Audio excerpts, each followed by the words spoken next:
నిరుద్యోగిని, నాకు సంపాదన లేదు అంటే ఇకపై కుదరదు. జాబ్ లేదు కాబట్టి పిల్లలకు డబ్బు ఇవ్వను అంటే కుదరదని బాంబే హైకోర్టు తేల్చి చెప్పేసింది. బుల్ధానాకు చెందిన ఒక తండ్రి కేసు ఇది. 10 ఏళ్ల కొడుకు 7 ఏళ్ల కూతురు ఉన్నారు. భార్యాభర్తలు విడిపోయారు. సో నెలకు 8,000 రూపాయల మెయింటెనెన్స్ ఇవ్వమని కోర్టు ఆర్డర్ ఇచ్చింది. అంటే ఒక్కొక్కరికి 4,000 రూపాయలు చెప్పిన. అయితే అతను ఏం చేశాడు, హైకోర్టుకు వెళ్ళాడు.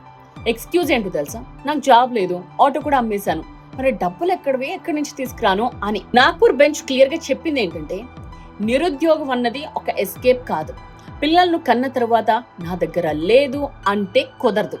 ఇది చట్టపరమైన వ్యక్తిగత బాధ్యత. పిల్లల పెంపకం, చదువు, ఫ్యూచర్ ఇవన్నీ తండ్రి స్కిప్ చేయడానికి వీల్లేదు. పిల్లల ఆకలి, స్కూల్ ఫీజు ఇవన్నీ కూడా ఇగ్నోర్ చేసేవి కాదు. సో జాబ్ లేకపోవడం, తక్కువ ఇన్కమ్ ఇవేవి రీజన్స్ కాదని క్లియర్ గా చెప్పేసింది కోర్టు. పిల్లలకు తిండి పెట్టడానికి డిగ్రీ అవసరం లేదు. రిక్షా తొక్కైనా, కూలి పనైనా చేసుకోవచ్చు. సో తండ్రి అనే హోదా ఒక ఫుల్ టైం జాబ్. సాలరీ రాదు కదా అని విస్మరించడానికి వీల్లేదు. బాధ్యత మాత్రం 100% ఉంటుంది. సో ఈ జడ్జ్మెంట్ ప్రతి తల్లికి, పిల్లలకు ధైర్యం. సో ఈ రీల్ అందరికీ షేర్ చేయండి. ఈ మెయింటెనెన్స్ పై మీ కామెంట్ ఏంటి రాయండి.